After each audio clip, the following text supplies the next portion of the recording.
I was. She was missing out. My boxing is. I doubt she knew that. To be fair, I doubt you knew that till a couple seconds. No, I didn't know that either. Learn something new every day. Okay, Genesis 19.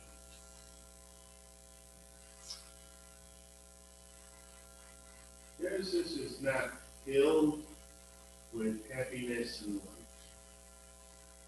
Genesis 3 is stark proof of that. Genesis 19 is also. Who wants to start reading for us? The two angels came to Sodom at evening. Lot, who was sitting in the gatehouse of Sodom, saw them and got up to meet them.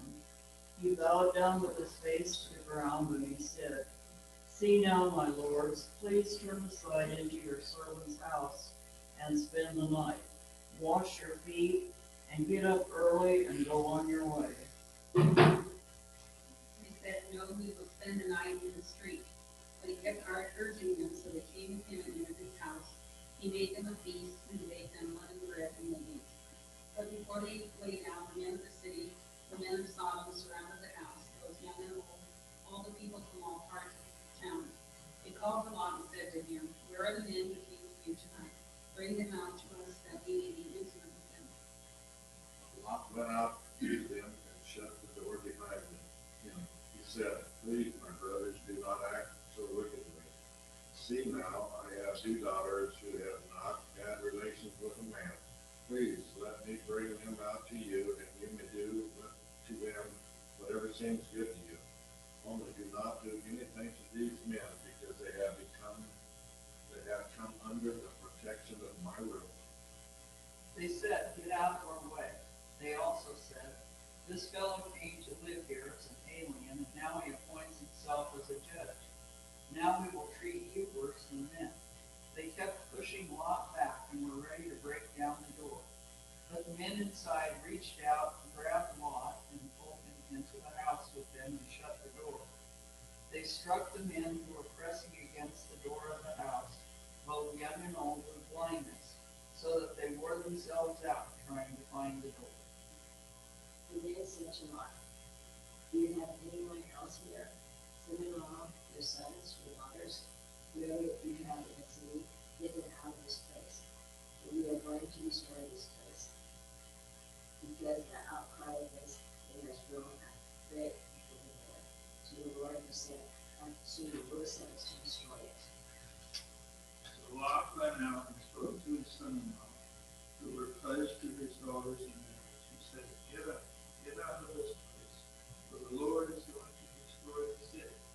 Listen to your sons-in-law, who seem to be chosen. When the dawn came, the angel urged Lot, "Get going, take your wife and your two daughters who are here, so that you will not be swept away by the guilt of the city." But Lot was taking too much time. So the men grabbed his hand, his wife's hand, and the hands of his two daughters, because of the Lord's compassion for him. They led him out and placed him outside of the city. Then when they had taken them out, one of them said, "Run for your life. Don't look behind you. And don't stay anywhere in the plain. Escape to the mountains so that you are not swept away."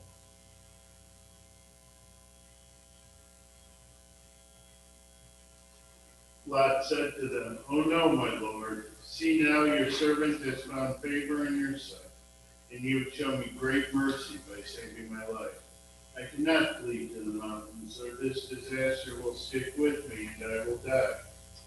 Look, this city is close enough to flee to, and it is a little one. Please let me flee there. Isn't it just a little one? So that my life will be saved." The man said to him, "Very well, I have granted your request concerning this thing. So I will not overthrow the city that you have spoken about. Hurry, flee there, because I cannot do anything until you get there." So the city was named Zoar. The sun had risen over the land with all his glory, and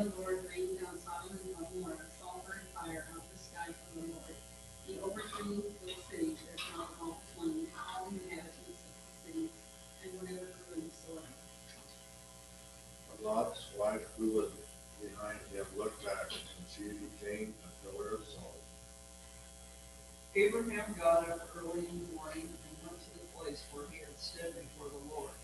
He looked down toward Sodom and Gomorrah and all the land of the plain. As he looked, he saw that the smoke from the land was going up like the smoke from a kiln. And so, when God destroyed the city of Cain, how we remember Abraham, and brought Lot out to him for this position. He was overthrown the city of Lot. Lot and his daughters. Lot went out of Zoar and lived in the mountains, for he was afraid to live in Zoar. His two daughters were with him. He lived in a cave with his two daughters. The first one said to the younger, "Our father is old, and there is not a man in the land to come to us as one we take place for the girl Mary. Come on, let's get up, get our father to drink wine, and we will lie down with him, that you may preserve our father's seed." They got their father to drink wine that night. The firstborn went and lay down with their father. He did not know it when she lay down, or when she got it. Then the next day, the firstborn said to the younger, "Look, last night I lay down with my father. Let us get him to drink wine again tonight. You go and lie down with him, so that we may preserve our father's seed." Then they got their father to drink wine that night also. Then the younger went and lay with him. He did not know it when she lay down and when she got up. In this way, both of Lot's daughters became pregnant by their father. The firstborn gave birth to a son and named him Moab.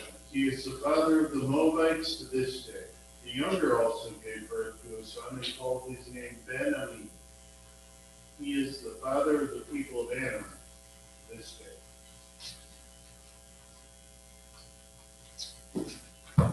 So, anything jump out to you while we were reading through that?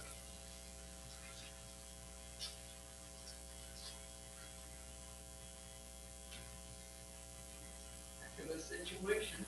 I'm all aware of it. Yeah. I don't think San Francisco is bad. Yeah.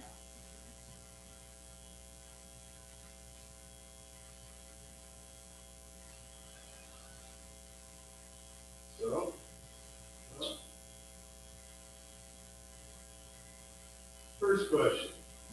How did Lot's greeting compare to his uncle's greeting in the previous chapter? Yeah, not dissimilar. Which tells you one of two things. What are the two possible things?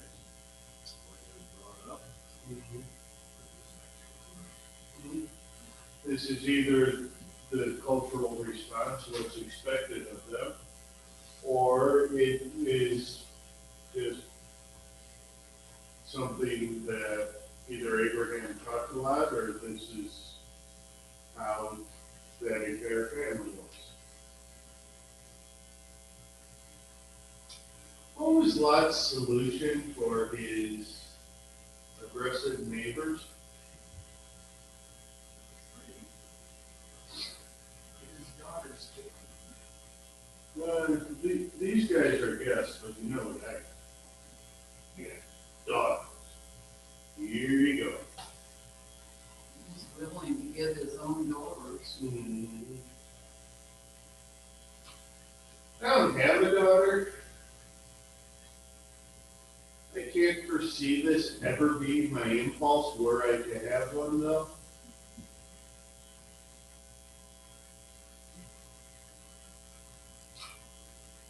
Culturally, back then, they thought that boys were better than girls, or better thing to happen to girls, didn't they? Not all of that was son. At least as far as inheritance went, that was the case because the wife would inherit through her husband. So girls were excluded from inheritance.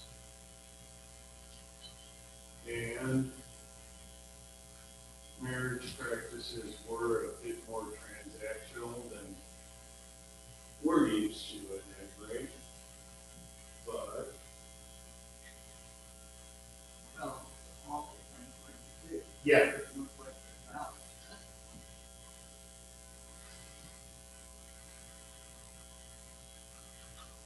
He must have been very influenced by their perverted society.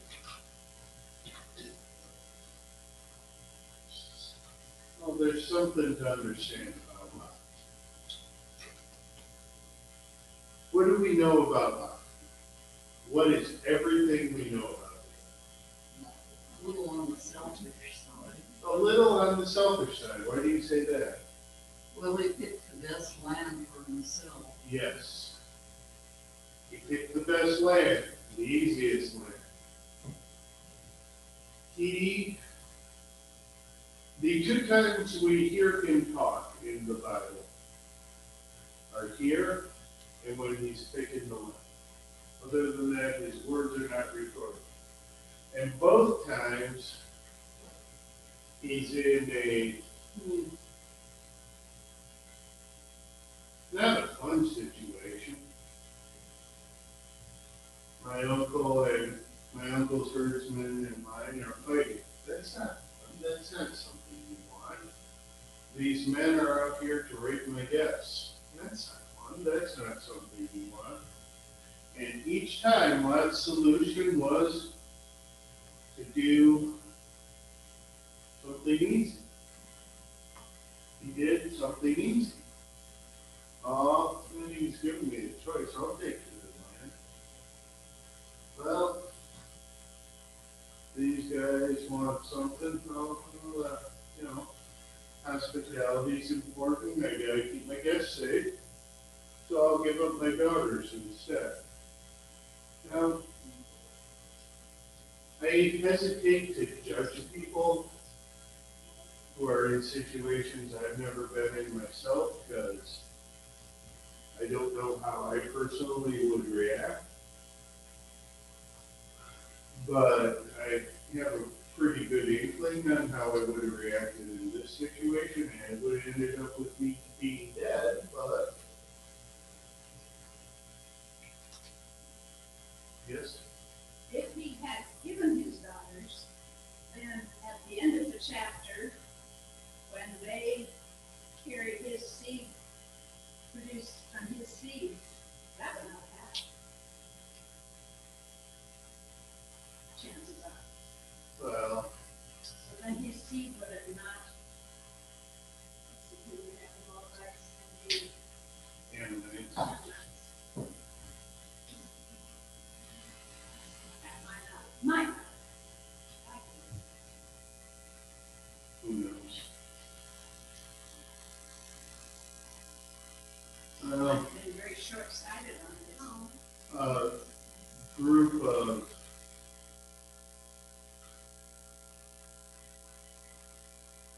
in that sort of situation, it's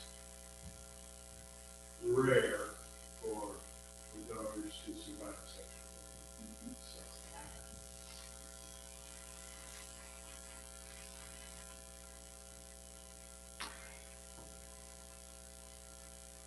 So these men were outside Lot's door. Lot offers a trade. The men reject it. The angels reach out, pull Lot inside, and strike the men with blindness. Now, what can you guess about this particular blindness? Supernatural. It was. But how does it describe what happened to the men after the book? Confusion. Still looking for the door so they could possibly see, but they couldn't see the door. That's my guess as well. What did he say? He said they were still looking for the door, so instead of it being like total blackout blindness, our guess, mine and Myron's, is that they could still see something, they just couldn't see Lot's house. It was a particular kind of blindness.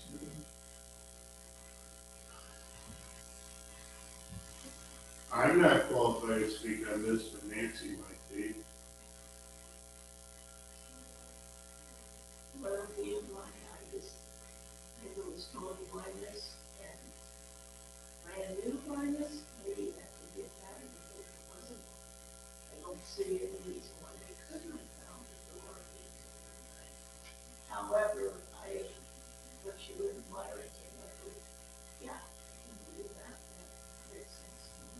Yeah, because, I mean, it wouldn't be easy for you, but I'm guessing you could find your way out of this building, couldn't you? No problem at all. Right. So if you were staying in front of a door, you could see it 1 second, and then you couldn't at the next, you could still figure out what the door was, right? That's what I was suspecting, but again, they put down the shoe guard.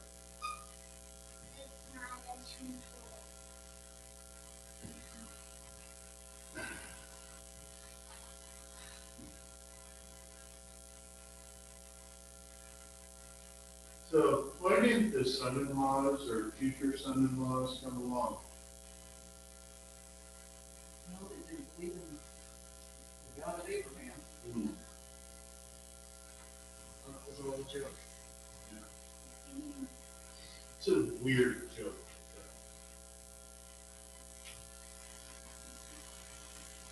I like jokes. I like to mess around. Right, Mrs. Mount? I guess. Unless that's not a joke, is there some part of your life you're hiding from us? Yeah. I like jokes. I like to mess around. But if I came to you and said, God's going to destroy Hastings, you'd probably get in your cars. I'm guessing. And then you'd see whether I was right or not. But you probably had Virginia or Lincoln or something, right? Were they not believers? Did they not believe Allah said the Lord is going to do this? Well, they weren't believers at that moment. They might have become. Or they might have been at one point, or they might have paid lip service to it to shut their future father-in-law out. Maybe there was kind of like in the Roman days, you know, men back then were more homosexual for the pleasure of what it produced versus having a relation with a woman, but they get married just for reproduction. But otherwise, the woman didn't mean much to them. Because it was a very homosexual city. Yeah. Rome certainly, but the Greeks even more so. Rome certainly, but the Greeks even more so.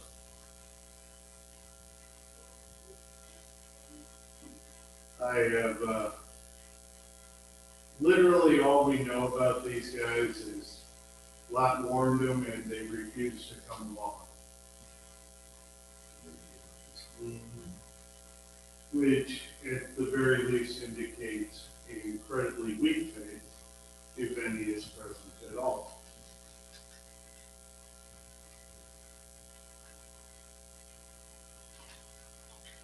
Lot did something interesting. Angels came to him and said, yeah, we're going to destroy this area. Get up to the mountains. And Lot said, I don't want to go to the mountains. Why not? He started liking city life. Yeah. He figured he'd die of that. Hard to, I mean, he wouldn't have any flocks. He wouldn't have any birds. Those were about to get burnt up. He was escaping with what was on his back and literally nothing else. I mean, you can see this from him taking so much time trying to pack everything. That's surprising, but it was Lot who took so much time. You would think it would have been Lot's wife. Took her longer to pack up her stuff. Well, women are slow and cumbersome. But we want to take our stuff. Yeah.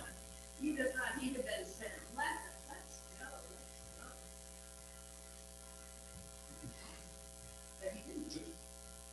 I guess I don't have much to add to that.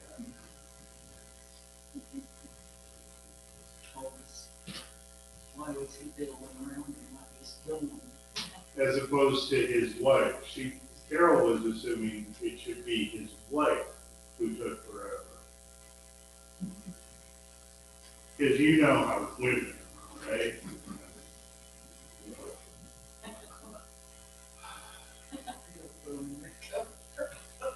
Right?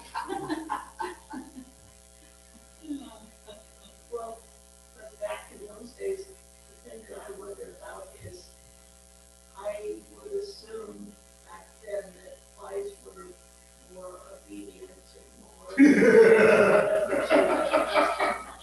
Maybe we can see now. Nancy, a wife hasn't been obedient since the fall of this. But, you know, he told her not to look back. They were better at faking it. Yeah, that's true. They were better at faking it. Yeah, when you get several, you know, one will listen at some point. But no.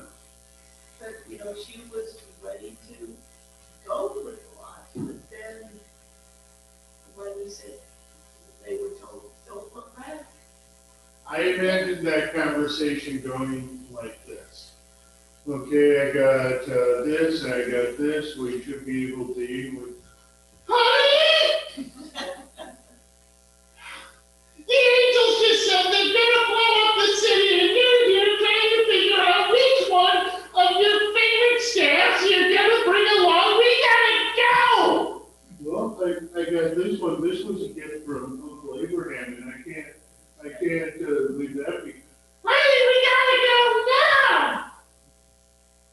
That's how I picture the conversation going.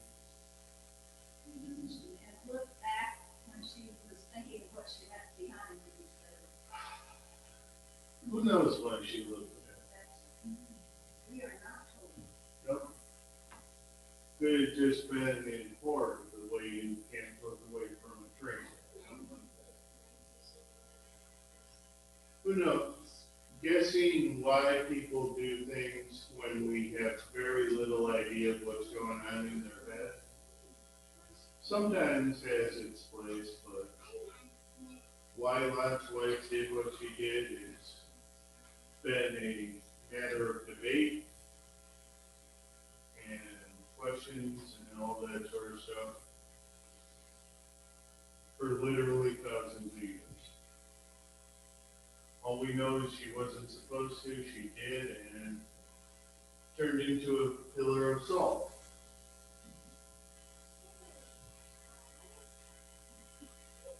What, while we're on the subject though, why do you suppose they were told not to look back?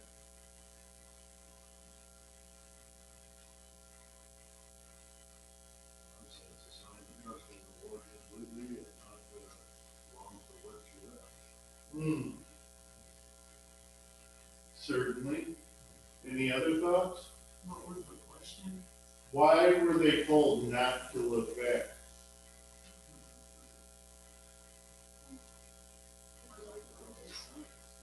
Yeah. Maybe partly to preserve their eyesight. To preserve their eyesight. Maybe.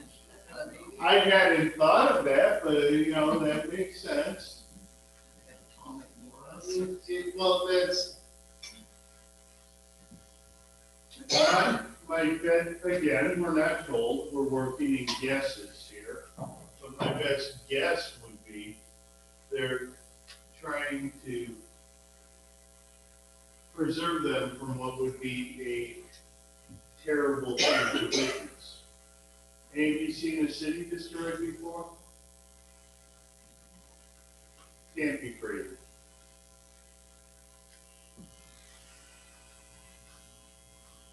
And that's what was happening here. If you, Myron, you go up to your hill, look down over Kearney, and you watch a fireball take out Kearney, what's going to be your reaction? What are going to be your thoughts? Your immediate concern would be for the people who just got wiped out, right? Your first thought thought probably would be, let's hop in the truck and see if I can go there and do something to help. That'd be my first thought as well. Which in general is a good impulse to have. Unless you're being told by God, hey, I'm destroying this city because it's illegal. When God exercises his judgment on someone, you ought not feel bad for them. They're getting what they deserve. President Zarlin, Mark Zarlin, when he was a seminary professor, said something that stuck with me. On Judgment Day, when the sheep and the goats are separated, and the goats are sent off to hell, we who are counted among the sheep, how do you suppose we'll be? Might not even know about it, because I'm thankful that I don't want to do it.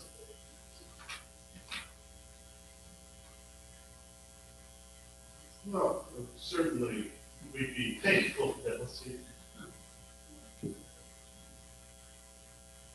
We might not know about it, but everything in Scripture indicates the whole world being gathered together to face judgment. Together. The mechanics on how that works, Doesn't it say that those in Christ will be caught up first? those who have died in Christ will be brought up first, then the rest of us who are living will be judged. Because once you die, you have already faced judgment. And all Judgment Day does is publicly announce a verdict. Anyway, Professor Zarling said something that stuck with me. Let's presume for a moment that we will be there witnessing what's going on. Someone in my class mentioned that that will be really sad. And Professor Zarling said, I don't think so. Because when Judgment Day comes, we will no longer be sinful. And no longer being sinful means we will be perfectly in tune with God's will. And if we are perfectly in tune with God's will, even watching him exercise judgment will not be sad for us, because we will, it is what God's will is, and therefore what is right, what is good. And what is good will not make us sad. Obviously, this is one man's highly educated guess, but it seems to make good sense.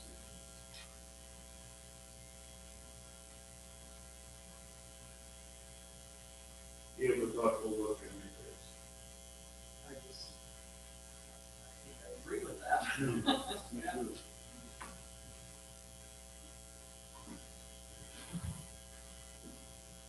Why would Lot be afraid to live in Zoar?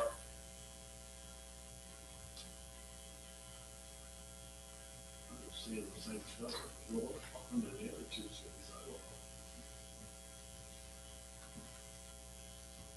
know. Well, Williams, Yeah. Ah. Tell Amy what happened there, that Mm. people might not want it. God wipes out Hastings. Anyone in Hastings have relatives in Junietta or Jonathan? Hmm. So you can imagine the conversation. My cousin Abimelech was in Sodom. He was your friend. He sold you the grain you used to make flour. And you didn't think to grab him on your way out of the city?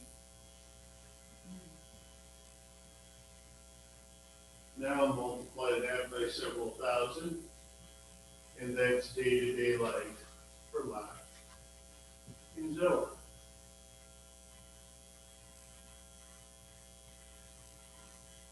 When faced with the loss, people tend to lose rationality. When given someone to blame, whether or not it is their fault, it becomes really easy for us to blame those people, right? It is exceedingly likely that people in Zoar had relatives in Sodom and Gomorrah, and they would blame Lot for what happened to their relatives. Because Lot survived, and their relatives did not. You've heard of survivor's guilt, right? This is sort of the opposite side of that coin.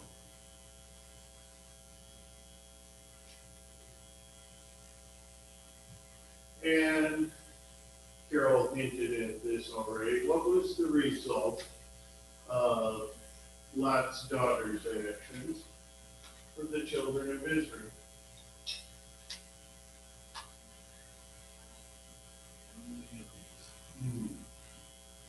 The Moabites and the Ammonites frequently are listed as,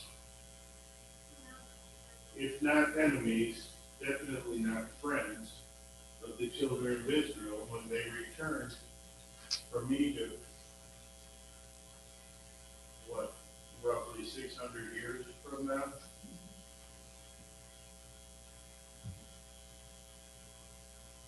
Now, Lot is not blameless in this. He did get blackout drunk at least twice, which is not a good thing. However, his daughters raped him, which is also not a good thing.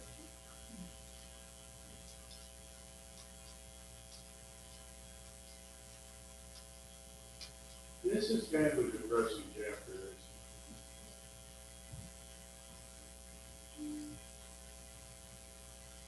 Any questions on this one, Gus? How'd I do on time, Elsie? Okay. No. Next week, I'll tell you what. You guys worked hard this week, so I'll give you next week off. Except for you, Myron. I said you guys worked hard this week, so I'll give you next week off, except for you. What's he gonna do? Council meeting. Oh, okay, yeah, I guess council meeting next week. I just left right along anyway. Yeah, but you can sit in the back and sip coffee Yeah. and giggle or whatever it is you wouldn't do.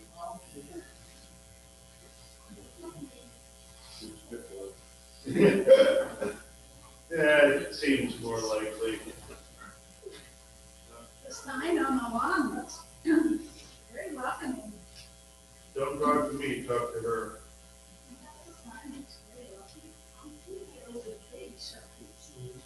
I just saw it from the north. I've seen it. I have. It has the same thing from the south. I have a little piece of news, and maybe everybody already knows, but the Smiths had a new little baby grandson. Oh, We thought, I was hearing that the baby was coming in August, but his name is Moses, Jacobi, Jacoby. Jacoby Bruce. Okay. What do you understand about Jacoby? Is that from the Bible? Or is it, It's a variant of Jacob. that's what I was. Well, I have a little picture of him reborn. In a way, I'm feeling really sorry for him, what he's been through. The picture shows a brand new baby. I printed it off the wall.